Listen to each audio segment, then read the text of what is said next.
after sprinting through the Stansted airport at 7 a.m. because I didn't plan for the summer travel crowds. I did make my flight and landed in Rijeka. I checked into my hostel and then did some exploring. I walked up these 561 steps, which was absolutely killer, but I got to pet this really friendly orange cat.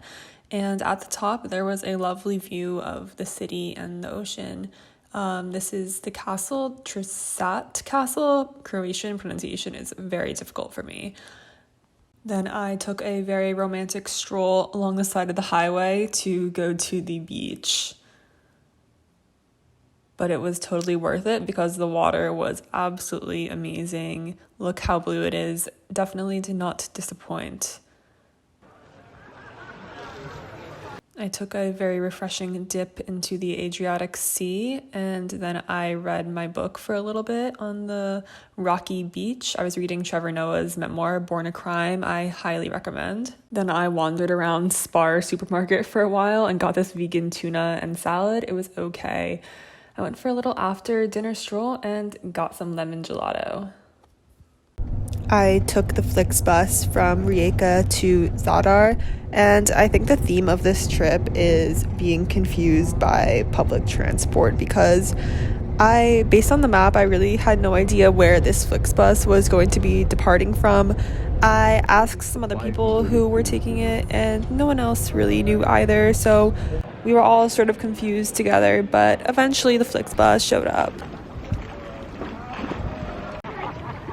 When I arrived in Zadar, I just dropped my bags off at the hostel and I walked around. I chilled for a little bit on the pier and drank a Coke Zero.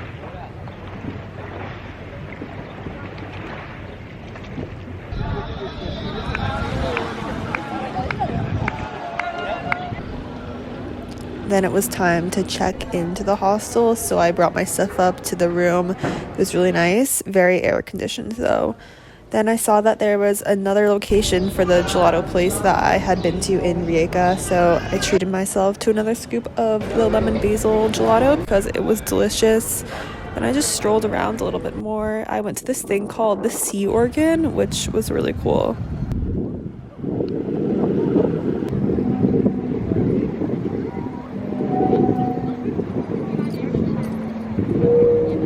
The old town of Zadar is pretty small, so I felt like walking around the whole thing was very doable in an afternoon. Then I got pretty hot, so I took a dip in the sea.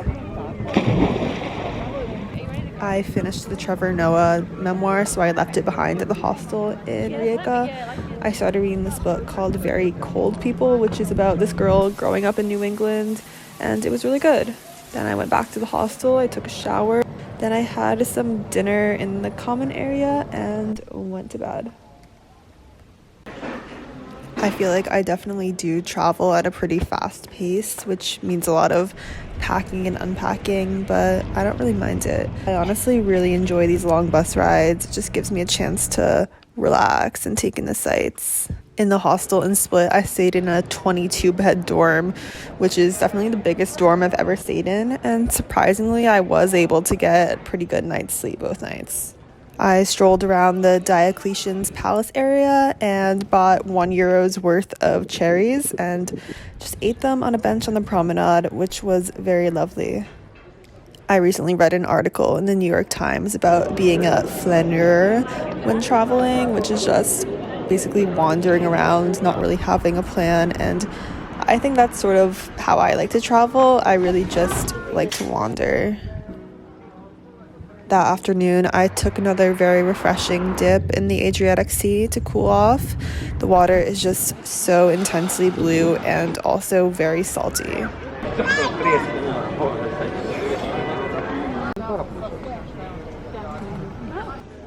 And to end the day, I got a delicious passion fruit and blueberry lavender gelato. I started off the next morning with a walk in the forest park.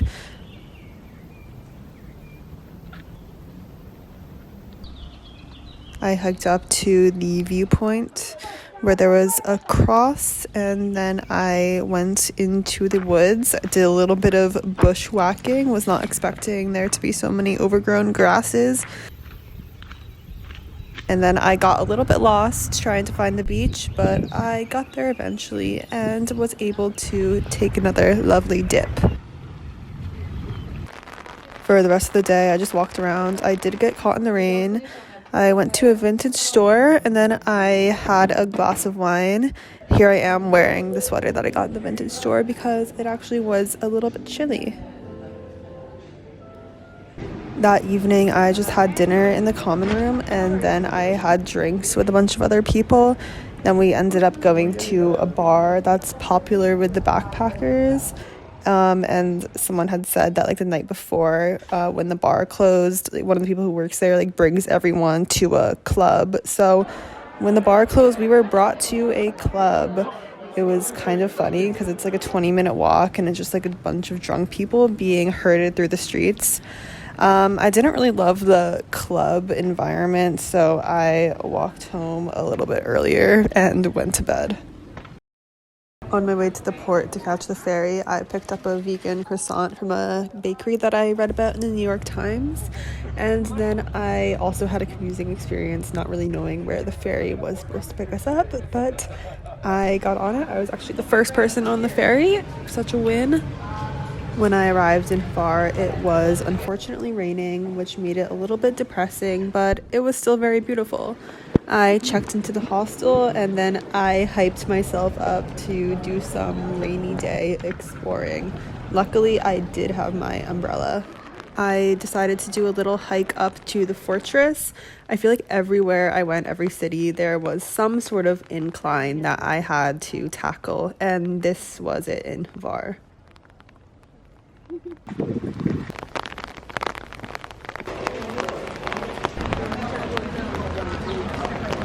Even with the rain, I still did manage to have a nice time just taking in all of the sights, even though my socks did get very soggy and I was a little bit miserable.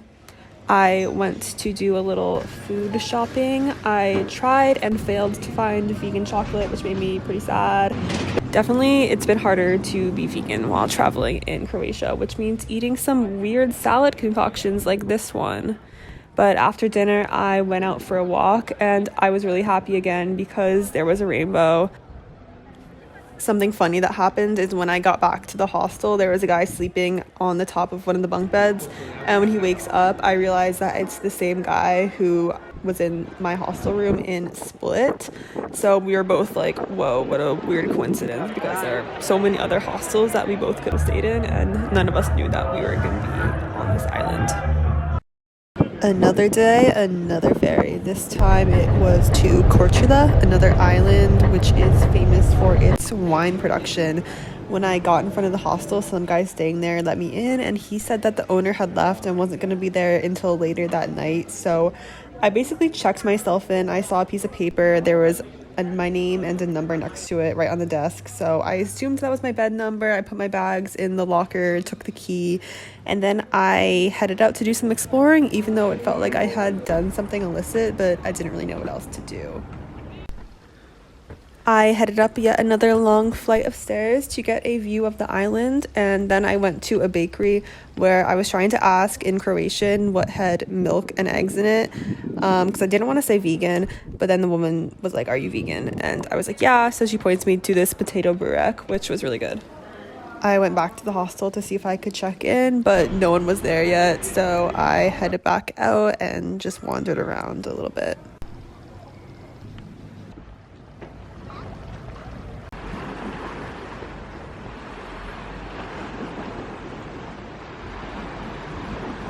I started reading this book that I actually found in the hostel. It's an Australian book of short stories, and it was really good. Then I went for a little swim. It was really nice. This area was very quiet, like there was barely anyone else there.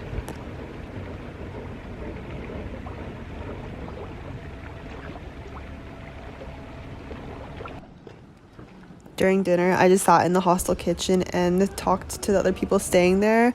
I always really love staying in hostels and meeting new people I don't necessarily love like the party vibes at some, but this one was nice and quiet, and I went for a sunset walk with some of the people who I met.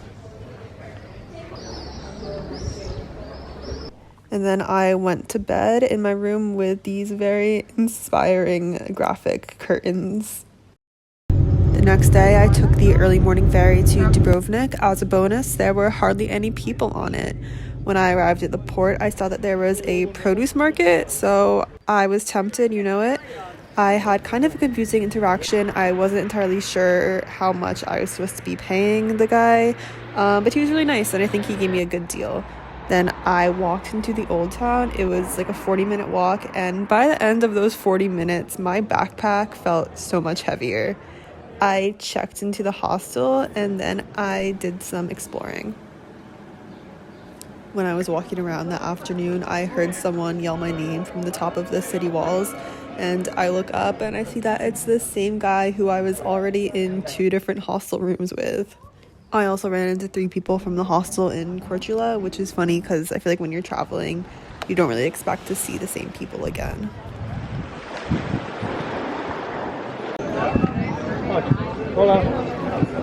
And like everywhere else I've been to so far, there were a lot of stairs, so of course I had to walk up them to get to a viewpoint. I didn't walk to the very top of the hill because even I was like, no, that's too much for me. But I got to halfway, I'd say, and it was very pleasant.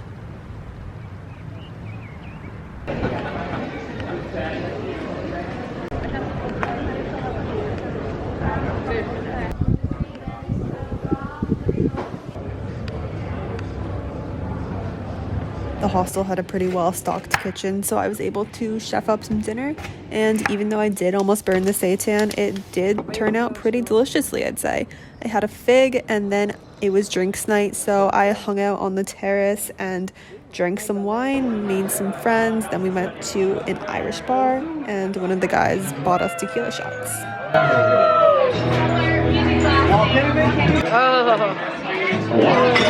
After the bar, the plan was to go to a nightclub called Revelin with the hostel because it would be free entry.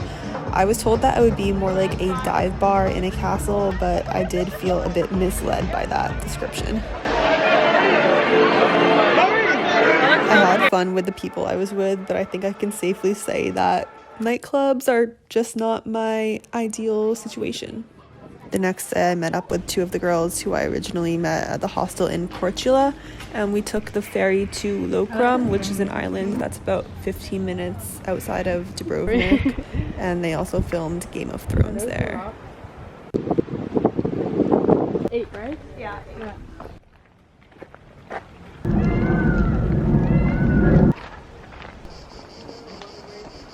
And then, well, not also the other side. Yeah, that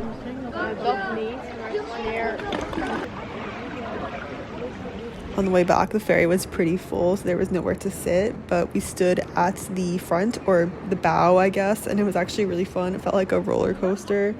And then back in Dubrovnik, we got some gelato. That's cute. The hostel had a group chat, so I messaged in it, seeing if anyone wanted to go cliff jumping, and one girl responded, so we went. I didn't get a video of me doing it, but I swear I did it. I really had to hype myself up a lot. It was pretty scary. After dinner, me and some new friends headed to the pier to drink some wine and just talk. It was a lovely way to end out the Croatia portion of my travels.